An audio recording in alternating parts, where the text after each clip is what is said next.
Okay, at the start of that, then we'll start. And we'll have some sign and some unsigned. That's fine.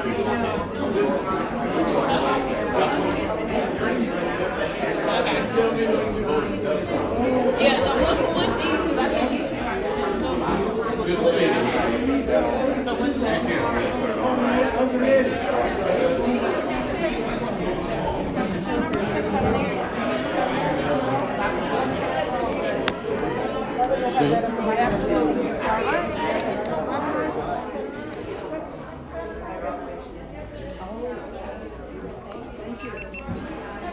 Excuse me. You got me on right now?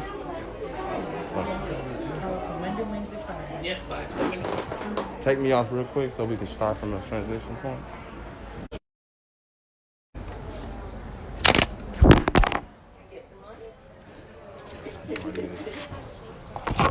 This thing slipped out.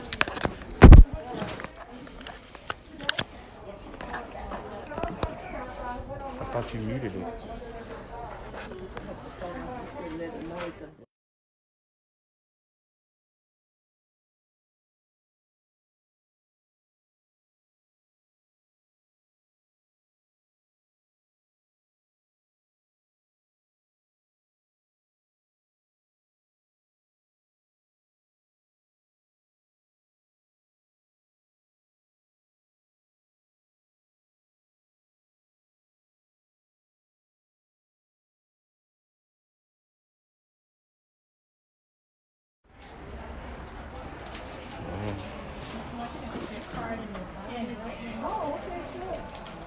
Thank you much. How you guys doing? Good, how are you? Pretty good. Thank you. And good luck. Thank you so much. I appreciate Oh, you. you ain't got to do anything. Would you mind taking a picture with me? Oh, sure. My little photographer. You can do it with you, but beautiful. How you doing, brother? How you guys doing today? All right, man. We're doing a little live On stream. the Facebook page, you want to give a little statement about yourself? It's really my wife's, and she just, I told her to wait a minute. You know what you better have. Go Yeah, ahead. for the most part, but her name's Michelle Green Smalls. She has published or written a book, her hair lock journey, and it pretty much just follows her journey from start to where she is now. She just started back over. If you come back within maybe 10 minutes, you can actually get a photo of her. All right? For sure. All right. Morning, how are you doing? That's right. All right. It's never too late. It's never too late. We gotta go around. Which one? Oh, her? How you doing? I'm good. We're doing a live stream here. Oh, okay. We just want you to say a few words Okay. about Hi. what you have going on here. I am Author Desiree Middleton, and I have my 3 books here. This was my first book, Finding the Beauty in Ugly Situations. Letters to My Deceased Father, who's written, of course, like the title says, Letters to My Father. And then this one is my favorite. It's my first urban fiction. It's full of murder, mystery, plot twists. And there's actually a part 2 to this one that's coming out in April of this year, so I'm excited. Awesome. Thank you so much. Thank you. All right, we're gonna go back this way, around. You gotta be listening out to.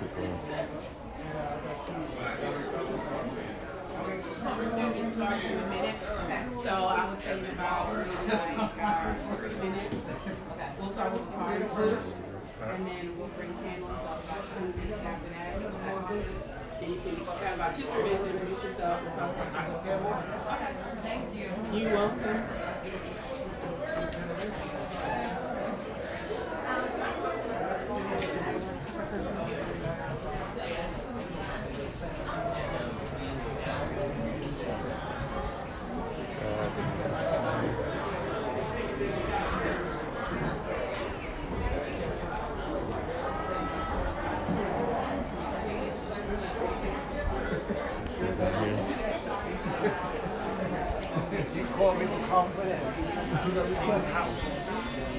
Everybody's so different. Where did you get that from? You didn't learn that from?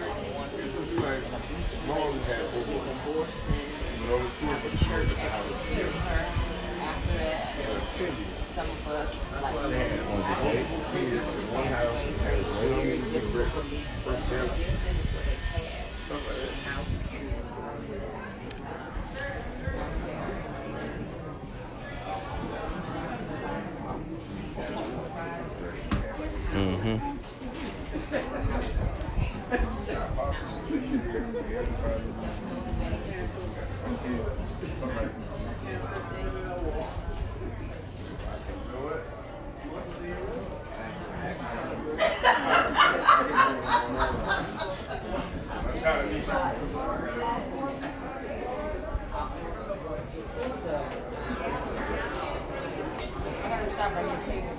okay. Hey, how are you doing? Good. How are you? Pretty good, pretty good. We're doing a live stream for the event. Okay. You want to just give us a brief synopsis of what you have here? Fiction. All my books are fiction. This is romance. Before I Say I Do, it's about a preacher's daughter. She's getting married. 6 months before she gets married, she falls in love with another man. 4 years later, she made the wrong decision. This one starts with a murder in the church. Historical fiction, Clara's Curse. This one just came out a couple of months ago. This is about 3 sisters, 1960s. They grew up in the 1960s. 30 years later, they have to go back to fulfill their grandmother's last request. And they uncover family secrets, generational curses, and also murder. Thank you. You're welcome. That sounds pretty good. Check those out. Guillotines. How y'all doing today? Doing great. Doing good. We having a live stream for this event. Y'all want to give us a little brief synopsis of what you have here at your table? Okay, right here. Well, I published this cookbook in 2010. It's a cookbook and it tells stories of me growing up Gullah. And it also has Gullah art by John Green. And over here is the Gullah seasoning that we use in our food. And she has like the seafood breader, chicken breader, the shrimp and grits, and okra, which is it's a you can use it as a snack. That's nice. And those are the different seasonings. Most definitely. Oh, y'all got grits too, I see. Yeah. The cheese grits. Yeah. That looks good. Thank you so much.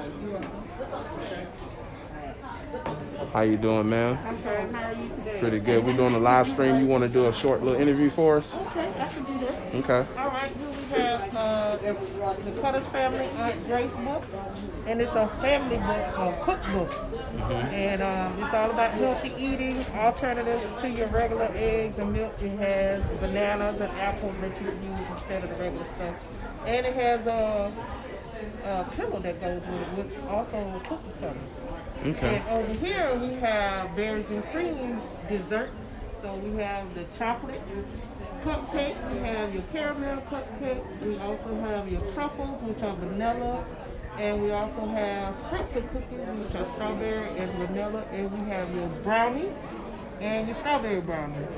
Okay. So we got some good desserts over here. Yeah, it looks good. Thank you so much. Thank you. Y'all have a great one. You too.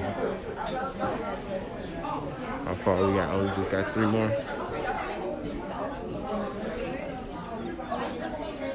29. I like that. Our number right there.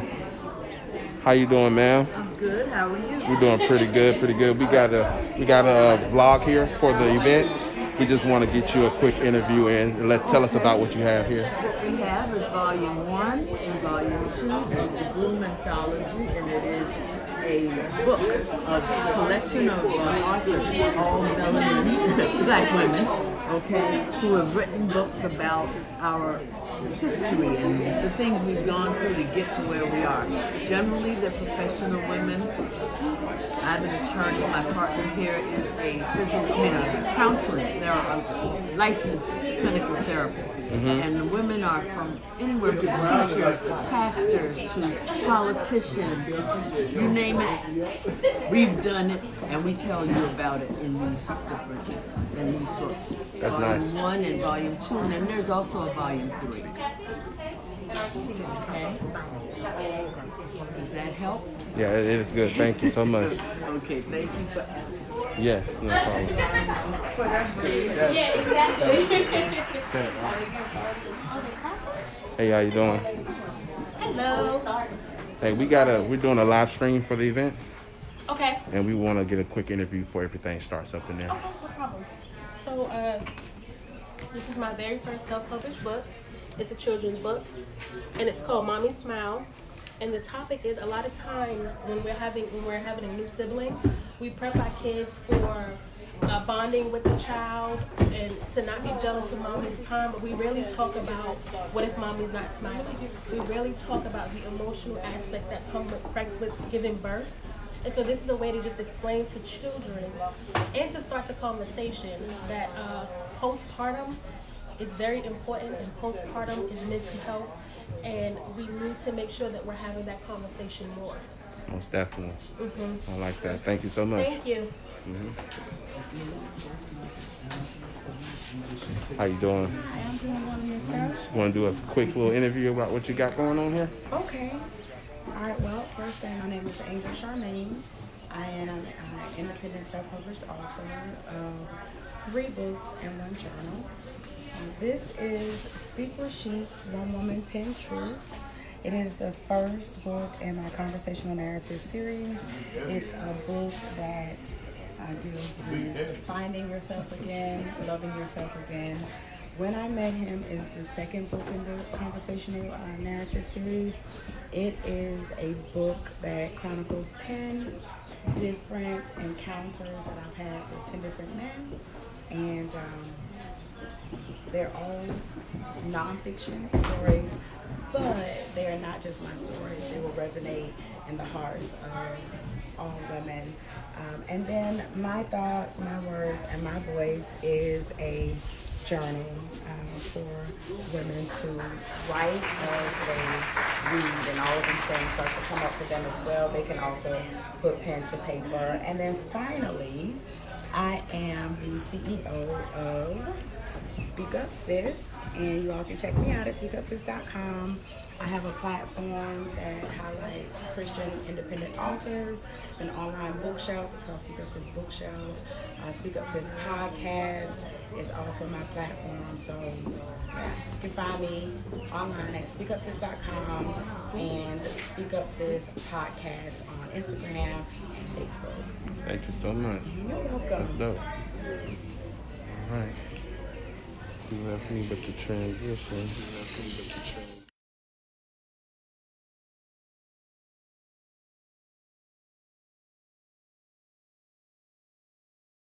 In Stokely. Ladies and gentlemen, let's hear a rousing applause for Bakari Sellers.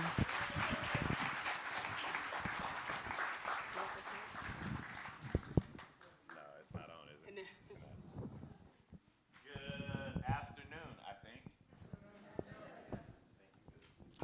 And shout out to all my authors in the room. Give them a round of applause.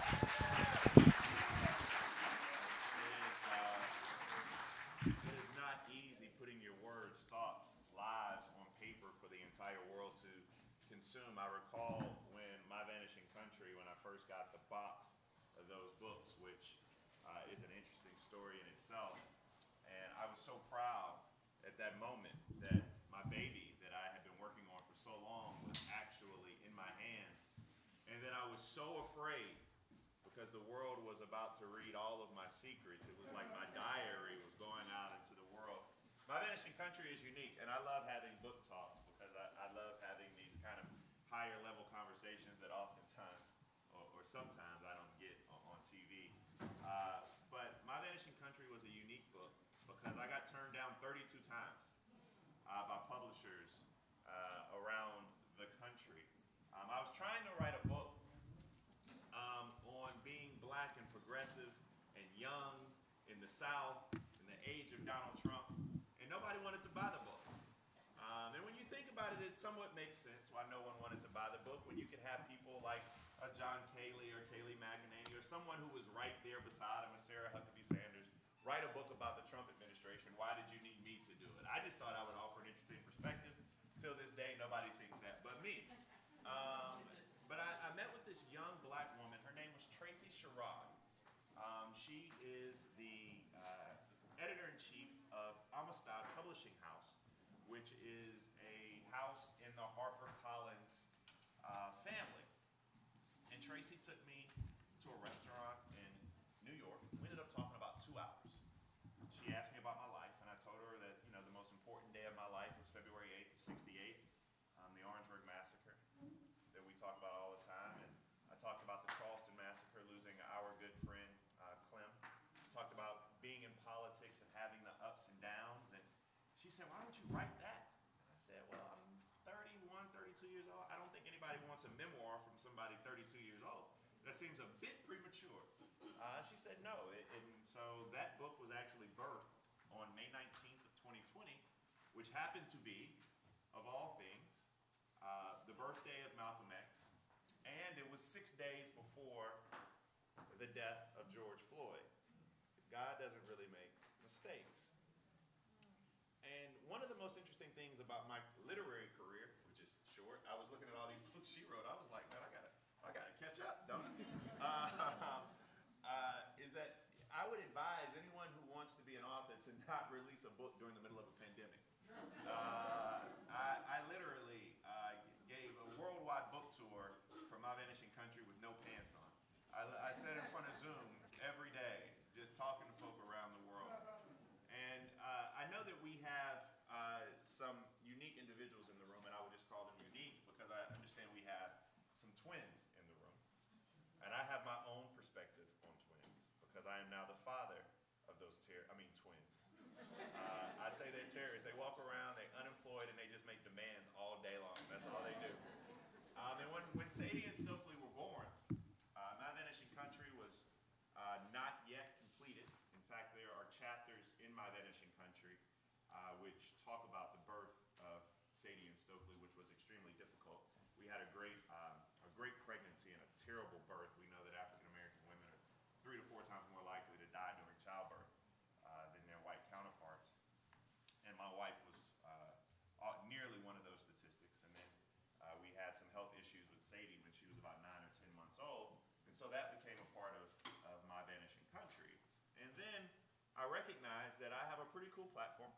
I'm from Denmark, South Carolina, God's country, where we have a whole 3 stoplights and a blinking light. But we got a Tootin's Fried Chicken, which is the best fried chicken on earth. And every night I get a chance to talk to about 1 million people. And you know, now during the times of chaos and war, literally, that we're in, that number goes up to 4, 5, 6 million people. And with this platform, I said, you know what's kind of weird out here? That respectfully to all my other authors, I was tired of little black kids seeing blue and purple people on TV. And I did not know that we were going to be on this intersection of utter intellectual dishonesty, borderline ignorance, with this movement to take books about our history out of our schools and race. You know, you can't quench the truth. Well, they trying, right? So I didn't know we were going to be at this intersection when I wrote Who Are Your People? And one of the things that I think that everyone in this community in particular, this is probably the only community outside of Denmark, South Carolina, which understands that colloquialism better than anybody else, is that when we greet folk, one of the first questions you ask are, who are your people? And the next question we ask are, where are you from? Where are you from? Right? And so in this book, everything that I do is everything that I do on TV, in my writing, in my speaking, I carry with me very outwardly and unapologetically that I am black and from the South. And Who Are Your People is just like that. And so it's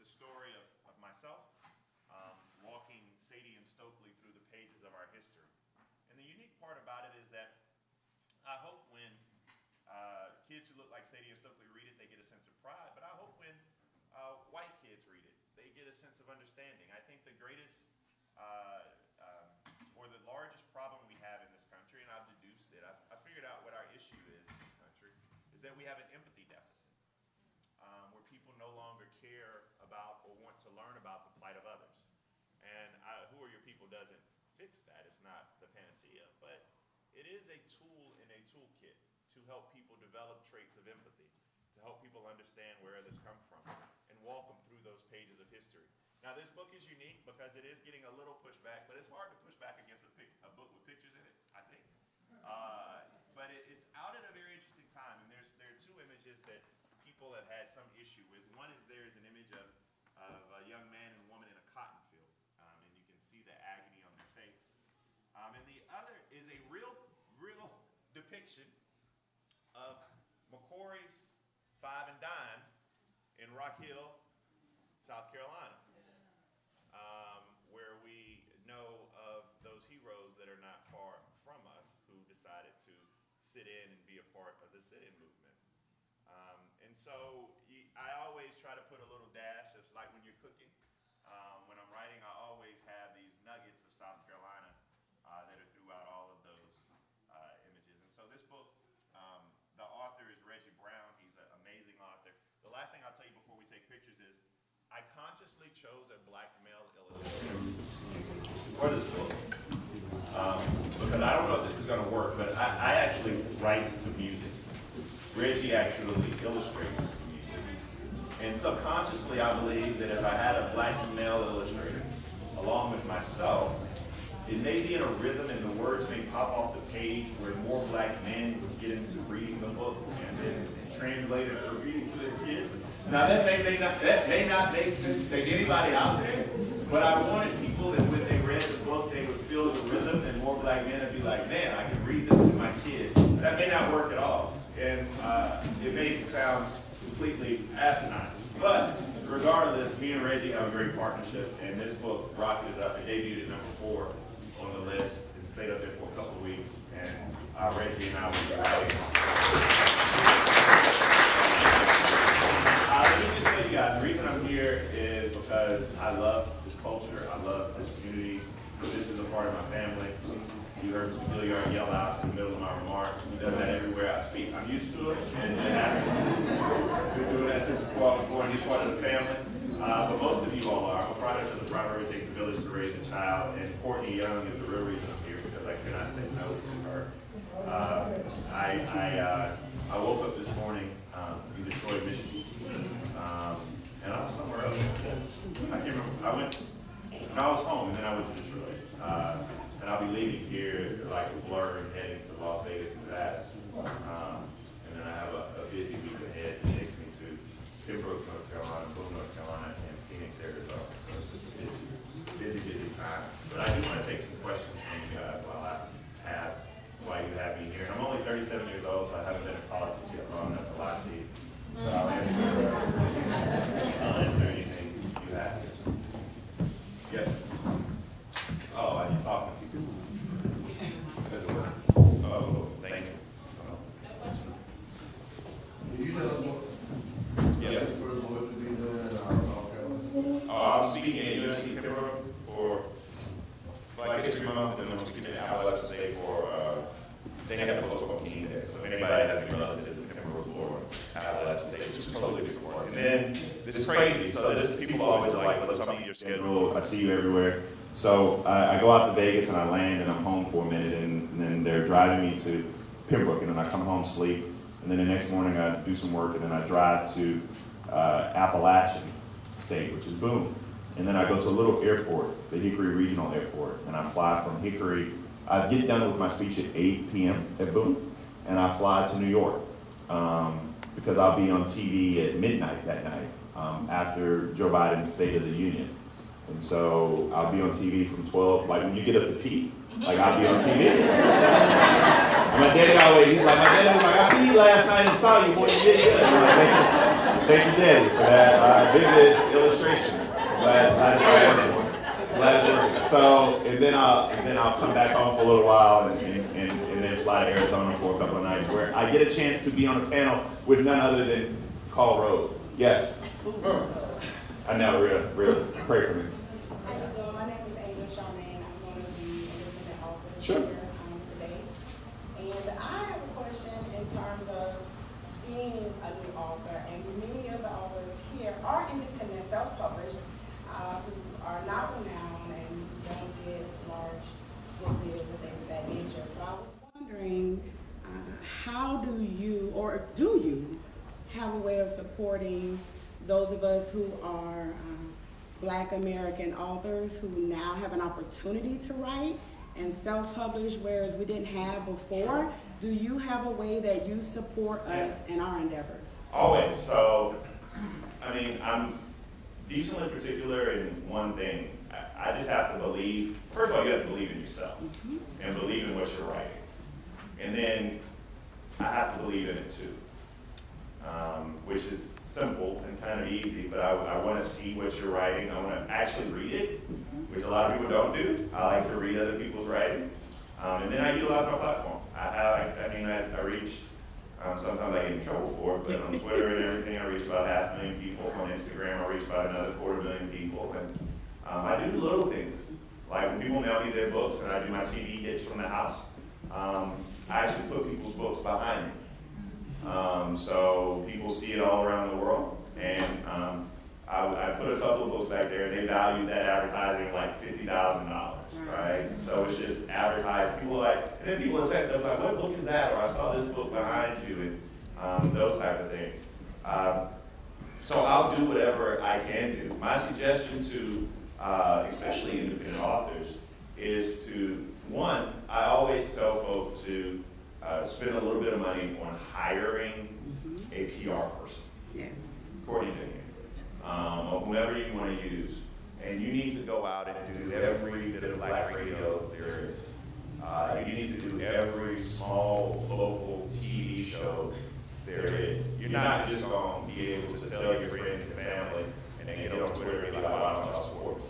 Like, you got to actually go out and do the work. I sat down, even when this book came out, I sat down in front of my Zoom for 2 days in a row and did about 55 different small market, and they want you. I mean, from Jacksonville to Winston-Salem, just a little TV show that you know, like Awareness in Columbia. For some people that watch that show, I don't know what's in Charleston, but the little shows that you may have, you do all of those. And there are PR people who can plug you in. I did all the radio shows, and of course I did Steve and Ricky Smiley, but I'm talking about just the local radio shows. You got to do all of those things that build the buzz. And then the last thing is, sometimes we take for granted our product. People want to write a book. And my suggestion is you don't focus on writing a book. You focus on like writing a good book. Because if your product is good, you'll be amazed where it will take you. Questions? What's up? Oh, my favorite genre in literature. So I do this. So I used to work across from a Barnes and Noble.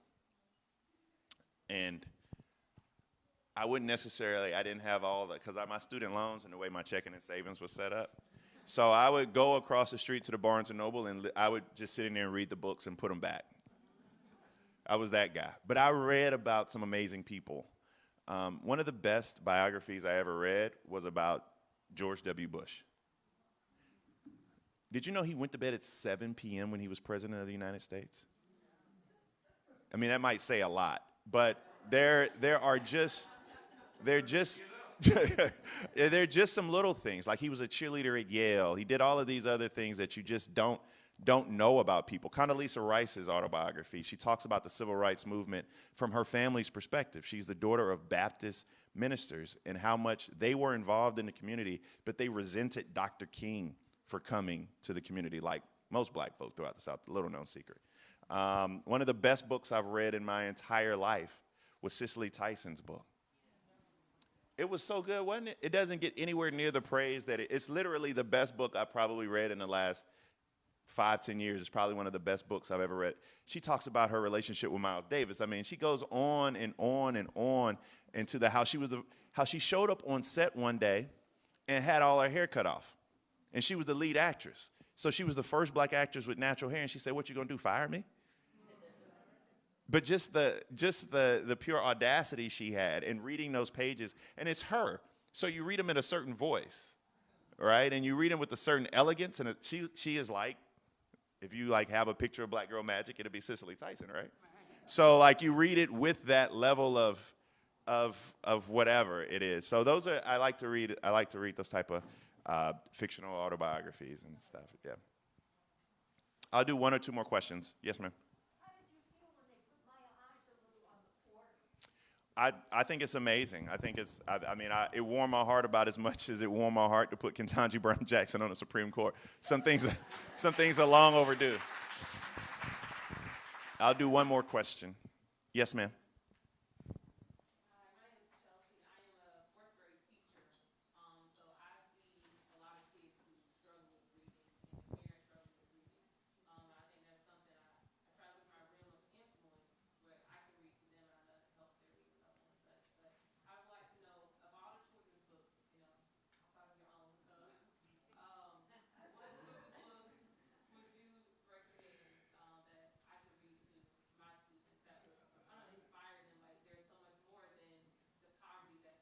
Yeah, Stacy has, and I can talk about contemporary books because these are the books that I'm kind of reading now because I have children.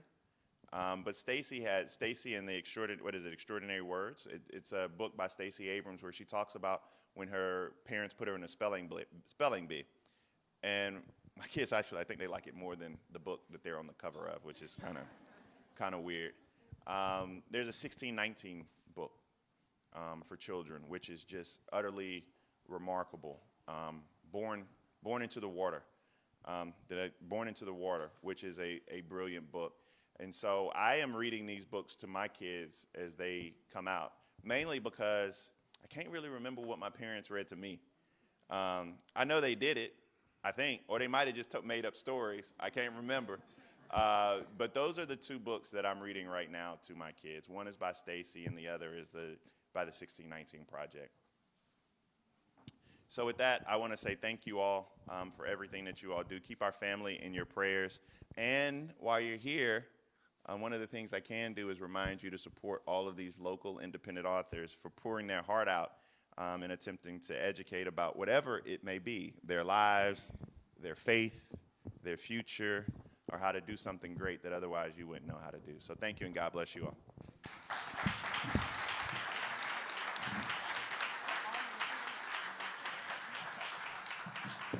All right, yes, please let's give Bakari another round of applause. Yes, we do have, the NIPCA board does have available copies of Bakari's Who Are Your People for you to purchase. All right, so at this time, we bring our first round to a close, and we are now going to give our first round of authors an opportunity to come up, because that's another reason why we're here today. We are fortunate enough to have over 20-plus African-American authors who've traveled from all over to be with us today. So when I call their names, if you would please come and take a seat up at the panel, we'll get started. Author Arcevius Armstrong, author Tracy Johnson, author Bernice Loman, Dr. Kylie Victoria Mcbride, Tori Stocker, Wendy Blair, Terence Elmore, Desiree Middleton, Tara Thompson, Sharika Myers, and author Sabrina Millage. If you each would please come and take a seat.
All right, so we'll have each author will introduce themselves. They'll tell you about their books, and then they'll share any other information they'd like, and then we'll open it up for a brief Q&A. If you could, please silence your phones, everyone who has those. Also, someone left their cell phone in the men's restrooms. So if you have an iPhone that's absent, please see us. We'll have that for you. All right, we'll start down here.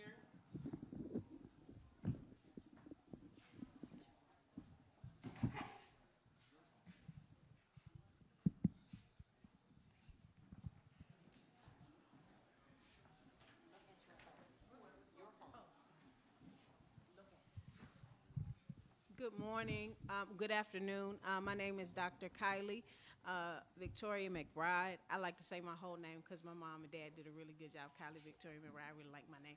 I'm from Columbia, South Carolina. I am a local pastor, educator of 20 years, and recent author. My first book, Leaving My Brother's House, Journey to Freedom and Wholeness, is framed around the story of Tamar in the Old Testament, who is raped by her brother Amnon. At the end of that pericope of scripture, the Bible says that she is left in Absalom, her other brother's house, and there she remained desolate.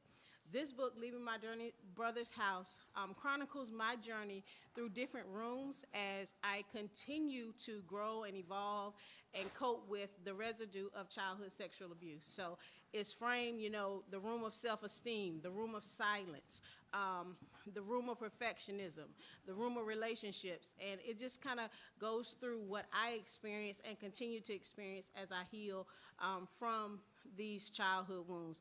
This is my baby. And as you can imagine, it took a lot for me to write it, but there was also, and it continues to be a freedom in sharing the story and giving voice to an issue that is not discussed a lot, especially in the African American community. How many of us know that we grew up with that mantra, what happens in the house stays in the house, right? And unfortunately for Tamar, she died in the house. So I made a decision that I was going to leave my brother's house.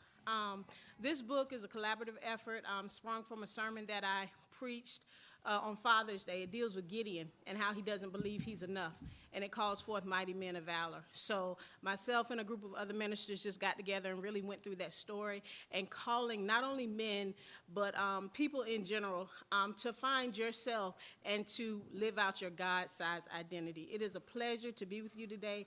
Thank all of you, and I just appreciate you.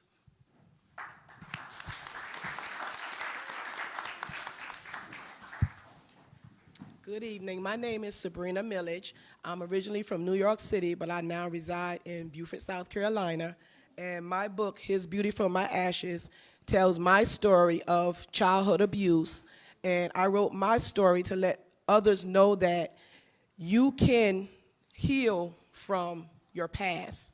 And I wrote my book so that people could know and would realize that you don't have to be a statistic. You can be somebody in life, even though you have went through trauma and went through some situations in life that would cause you to want to give up. Many days I have contemplated committing suicide. Many days I have contemplated taking my life. But I learned that through God, you can find the strength to move on. And this book that I wrote is the roadmap to success. I am now an author. I'm a certified medical assistant. I hold several degrees and credentials in healthcare. I'm also now a first lady. My husband is an elder. I have 5 beautiful children, 7 grandchildren, and I say all that to say, His beauty for my ashes. God has truly given me beauty for my ashes.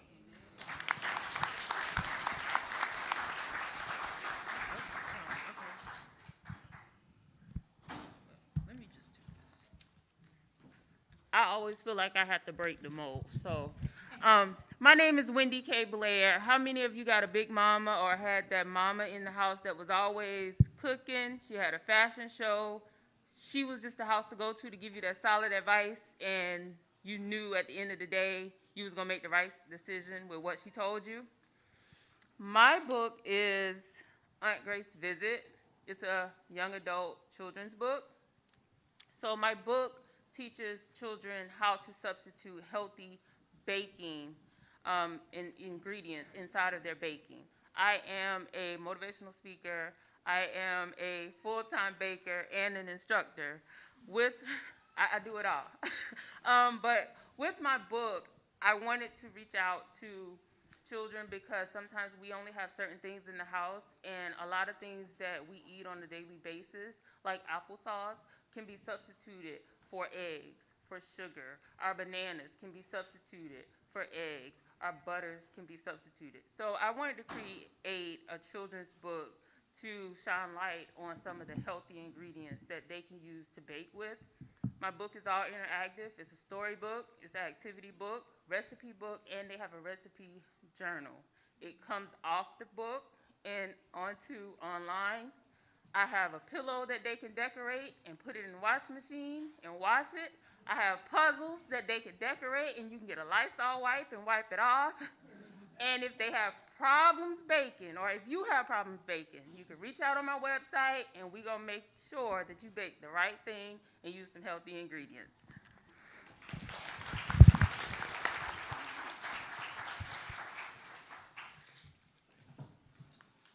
Good afternoon, everyone. My name is Terence P Elmore, and my books are dedicated to love. I wrote books on poetry. My first book is Love Letters, a collection of poems. And it started with one poem, and then it just developed into a whole series of different poems. And so I figured I would publish the book to share the beauty of love, because a lot of times people say love is pain and love is hurt and things like that. But whenever I ask, somebody to explain why they think love is hurtful, they always name a person. And so I wanted to show that love is beautiful. And my second book is The Essence of Love, and it's kind of a continuation of my first book. And in this book, I have letters from people from different perspectives about love. It's someone who believes in love, someone who doesn't believe in love, and then love writes back to them. And in the middle of the book is a bunch of different poems about love. So these are my two books. I'm on a journey to spread love in a world that seems full of hate, and that's it.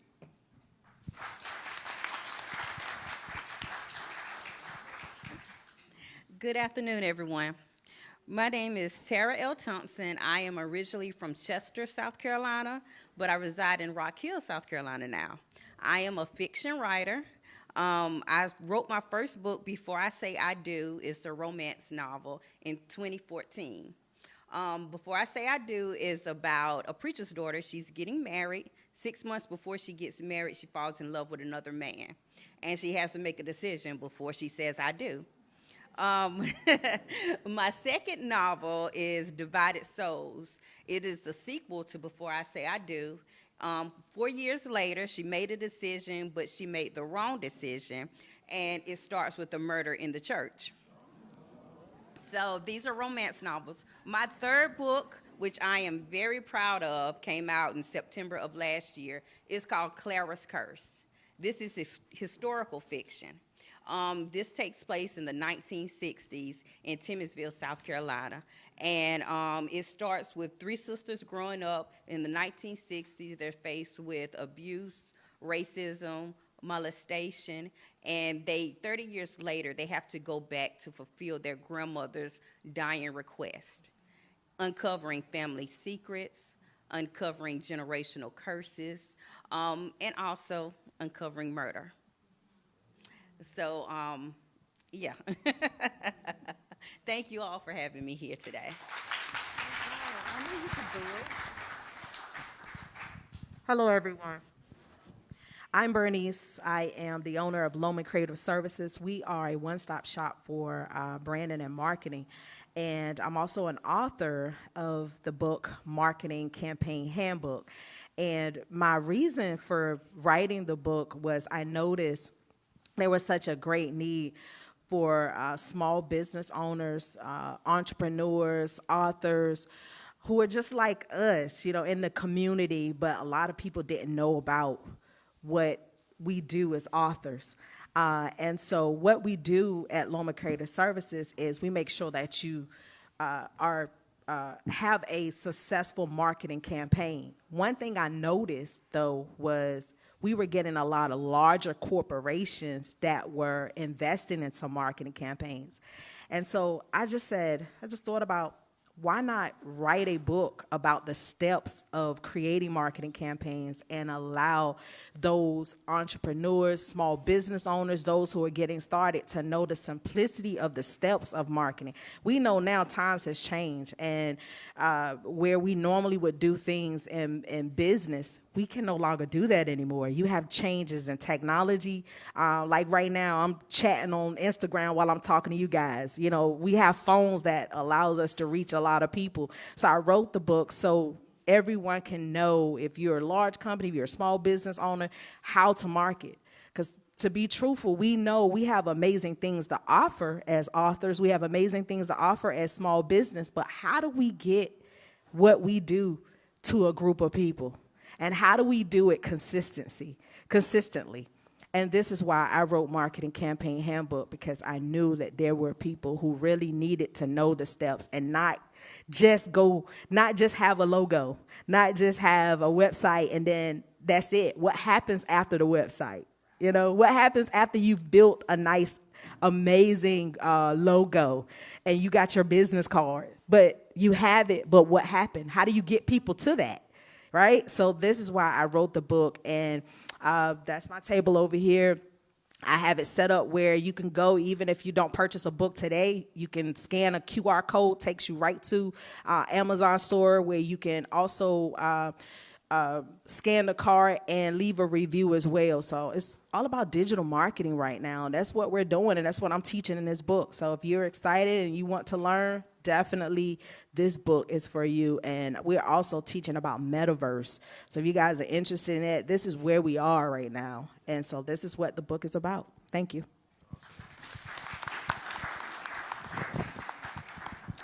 My name is Arcevius. Is this loud enough? All right, my name is Arcevius Armstrong. I am the author of 2 books right now, working on my 3rd one. The first one, it is called The Destined for Victory. And the second book is called Confidence from Within. It's a 60-day challenge. But what inspired me to write these books is one of the things that I struggle with was I had ideas, but I'll always forget them because I never wrote them down. And to where I got to a point to where I wrote down everything. And so I had to go into this place where I felt like I needed to work on certain things in my life. So I said to myself, for 60 days, I'm isolating myself. I'm going to put myself in a place to where I need to focus on exactly what I need to do to become a better person. So I always tell people confidence is something you know, but confidence is also what people see. You know, they see it in you. And so what I done was had ideas, places, things that I needed to do, go, and wanted to accomplish, and I used to just write it down. But it was more than just writing down. I always tell people, you got to do more than just write down. You got to have an action plan. And so in my book, I will give you a pinpoint place to where you need to focus on certain things, and I will give you a suggestion on how to work towards it. And so we hear people always telling us that what you can do, what you should do, but people don't always give you the direction. And so in this book, it's 60 days, I'm giving you, it's almost like an affirmation book and a self-assessment book to where you're working on yourself. But what inspired me, I needed to work on me. You know, I think we have a lot of great people in here. We find it very hard to believe that we don't have something that we need to work on. And but I feel like again, I don't know if I should go off of this or not. The list that you gave us. Oh, okay, then all right. I ain't gonna have to worry about going off of it. But again, what truly inspired this book is really something that is very easy to read from young kids to old kids. You can read it, you can journal from it, you can share with other people. I've had people purchase books, send them to young men and women in prison. Books have been purchased for schools. I've had families work on certain things out of my book. So it's definitely a great book that you can just really just pick up, read, and just receive so many great nuggets from out of it. Again, you see my huge backdrop over AI. I am a author, entrepreneur, mentor, community activist. Also, I'm a peer support specialist, behavioral health counselor. I have a nonprofit back in Charlotte, North Carolina, where we teach social development skills, where my book also highlight a lot of social disconnections that we have within ourselves and as well as our families. the documentary over there talks about where it films me and my mom, where I had to overcome a lot of my social issues with her and forgiving her from her drug addiction. But again, thank you for the opportunity. If you get a chance, stop by, shake a hand, meet a friend, and we can follow each other and grow from there.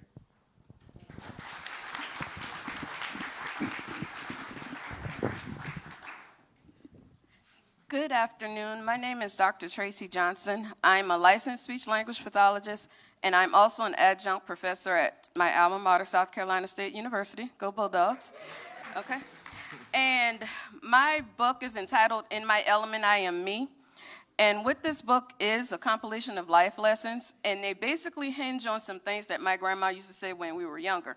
I don't know about any of you, but these lessons don't actually come to life until you get older and you can look back. And there were two things that she always used to say. She used to say, watch out for counterfeit people. And then she also used to say, it's more than a talk. Now, like, what does that mean? But that just goes right along with what people say when you say, just live, baby. And so a lot of these life lessons, they're in my words, but there's not one lesson that I can't place right in a story or a lesson that she said to me before.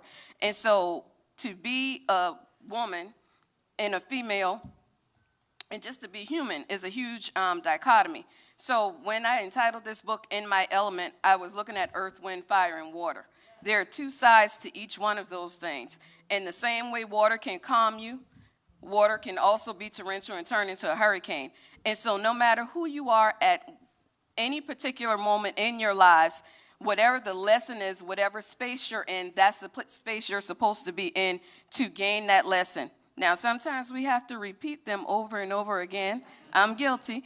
And until we get it. And sometimes I even have to remind myself. But this is just a book of some of those lessons. It's not even all of them. And it's just a way to go back to the things that you were taught and have them to be a placement in your life at this particular point. And so that's what this book is. And there's also a journal that accompanies it because I write all over the place. So there are sticky notes. I have excess journals everywhere. I don't know. I collect them. Some of them don't have anything in them. Some of them have a lot in them. So there's also a journal that can go along with this, or it could be used independently. But we all go through things, and just as we go through them, we grow through them. And that's what this book is about. So thank you for having me here today. And I hope you see something that you want and that you can learn from as we go out this day. Thank you.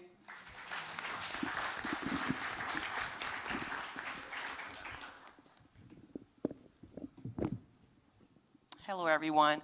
My name is Sharika Myers, and I'm the founder of Everyone Voice Matters. I'm also a national speaker and a children's book author. And my children's book series is called Little Herbie Series Book Collection. The first one is Herbie's New Home. The second one is Herbie Goes to School. And my books are actually geared towards social emotional learning for kids in K through 5th grade. And it actually talks about a little boy who grew up stuttering. And he was laughed at, teased, picked on, and also ignored. And the story is really about me. I grew up stuttering. And how I was able to get over stuttering was reading out loud. And the main character is named Lil Herbie, which I have a grandson named Lil Herbert who actually stutters, who inspired me to actually write books. Because I'm not sure if anyone in here stutter, but when you grow up stuttering and you've been picked on, laughed, bullied for so long, it actually stays with you. So it actually dimmed my light for so long until I had my grandson, my first grandson. And when I realized that he stuttered, I knew that I had to be able to step out the box that I was in for years to be able to help him and all the other kids that's out there dealing with, rather it be stuttering or any issue that's actually hindering them from becoming the best version of themselves. And throughout my book series, I also created my very own mascot, which is named Lil Herbie, which is there right there as well. And I created Lil Herbie because I wanted kids that look like me, who come from neighborhoods like me, be able to see themselves in the character as well and realize that it's not about where you come from, but all about where you can go despite whatever any child may be dealing with. Because I grew up with a lot of challenges. I grew up in a single-family household, and we had less than all of the other kids. But I'm here today to actually say that I am a certified life coach, a national speaker, creator of Lil Herbie, the anti-bullying mascot, children's book author, the creator of Lil Herbie, the animated series, which I have online for kids, social emotional learning, diversity, equity, and inclusion, financial literacy, all the things that kids need to empower and uplift themselves. And we have a stand out there as well. And please, I ask anyone on social media, y'all can follow us as well. We have ask y'all kids to follow us on YouTube so that they can be able to see the learning videos for kids as well. And I thank Gullah Celebration for having us here today.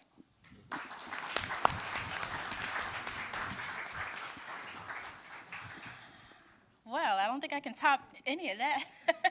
Good afternoon. My name is Desiree Middleton. I'm originally from McClellanville, South Carolina, but I currently live in Summerville, South Carolina. I am an author of 3 books.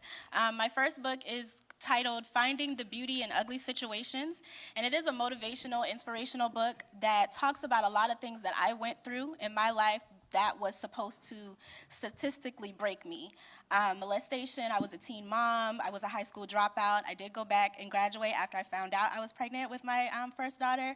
I talk about alcoholism, single parenting, everything in that book that as a young woman you could possibly go through, I discuss in that book. But I also talk about how I got through those things, the beauty that I found in those broken situations. My second book is titled Letters to My Deceased Father. I lost my father in March of 2020, so we're coming up on 2 years. And I'm a daddy's girl. My father and I were very, very close. So the letters that I write in that book to him are just instances of how I felt, things that I went through from the time he went into the hospital from a brain aneurysm until he died a week later. And then my third book, which is my very first urban fiction novel, it's called Married to the Enemy, Secret Lies and Deceit. If you like murder, if you like sex, if you like plot twists, all of that is in that book. And then there's also a part 2 to that book that'll be coming out in April of this year. So currently, I consider myself a full-time author, although I hold other positions. I run a nonprofit organization called Middleton's Village to Village Foundation with my older brother, where we donate vehicles to people who are in need. I also am an author. I'm a mother of 3. And then I also run like 50 million other businesses on the side for myself and my family members. So I just appreciate being here. I appreciate this opportunity. This is actually my very first vending opportunity as an author, so I'm enjoying it, and I do appreciate the opportunity again. Please make sure that you stop by my table. I like taking pictures, so even if you don't purchase a book, just come snap a quick selfie with me so that I can put it on my social media. Thank you. If we could give another round of applause for our first round of authors. We appreciate you all. We'll now go into our last round of panelists. After the second portion, the afternoon will be open for you to actually go around to the tables and finish having conversations with them, as well as patronizing their books. And we do have a lunch here that will be provided for everyone as well. So our second round of authors will be, we have author Angel Charmaine. We have author Jay Halim, Twyla Reed, Shantia Williams, Vernell Scott, Janice Barnwell, Cody Jackson,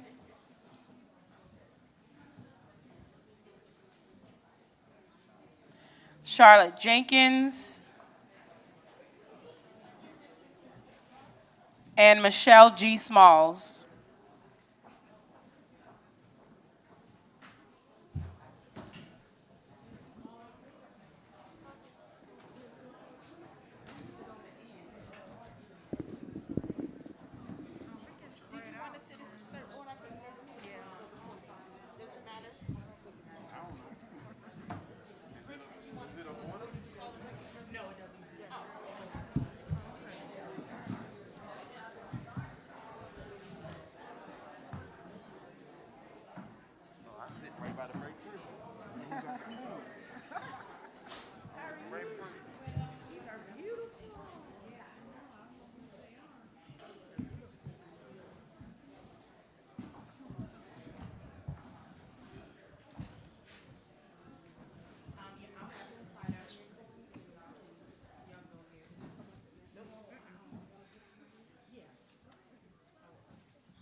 And author Tawana Baker, if you would come up as well.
Hello, everyone. My name is Angel Charmaine, and I am CEO of Speak Up Sis LLC, as well as author of Speak with She, One Woman, 10 Truths.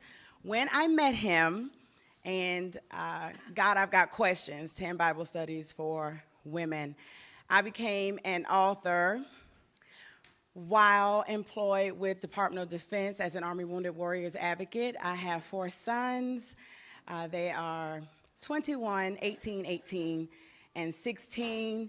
And at the time I was divorced, had been an educator at the time for about 15 plus years. And I just knew there was more. There's something about turning 40 years old as a woman where you just feel like there's more. And I had what I like to call an experience with the Spirit. And I started writing. I had been writing since I was a little girl with the little diary with the key that you hid under your Monday, Tuesday, Wednesday, Thursday panties that you didn't want your mama to see, but she always found and always read. Okay, yeah. So I've been writing for that long, but I began to journal therapeutically. There was no go to the counselor therapy for the little black girl who grew up in Garden Homes. Mama grew up in Yamacraw Village. There was no therapy, right? And then when she decided to get a life of her own and drug addiction hit, and there's no father in the home and all that good stuff, writing and reading was my way out. It didn't matter to me that Danielle Steele wrote about white boys on on horses in Montana. I just could escape. And when I got older, I found myself in Abu Dhabi and Dubai and places that I had read about in books, and I still felt like there's more. So, Speak with She, One Woman, 10 Truths was born, and it was my way of release. I learned to accept PCOS and hormonal fluctuations and hirsutism, which is where women grow hair in their face, right? And God is telling me, get in